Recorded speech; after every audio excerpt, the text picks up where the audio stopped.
पक्षांतर बंदी कायद्यावर बोलताना पृथ्वीराज चव्हाणांनी माजी सरन्यायाधीश धनंजय चंद्रचूड यांच्यावर टीका केली आहे। चंद्रचूड यांना लोकशाही मजबूत करण्याची संधी होती, पण त्यांनी लोकशाहीचा खून करण्यामध्ये सहकार्य केलं असं चव्हाण म्हणाले।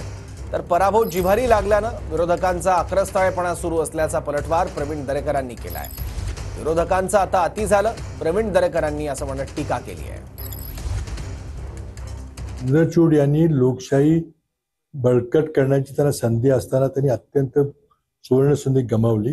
आणि मला वाटतं की आता ते माजी सरन्यायाधीश, आम्हाला त्यांचा आदर आहे, त्यामुळे फार जास्त तोंडातून एखादा चुकून जास्त शब्द जाईल म्हणून मला काय बोलावं मला माहित नाही, पण त्यांनी खरं म्हणजे लोकशाहीचा खून करण्यामध्ये त्यांनी सहकार्य केलं।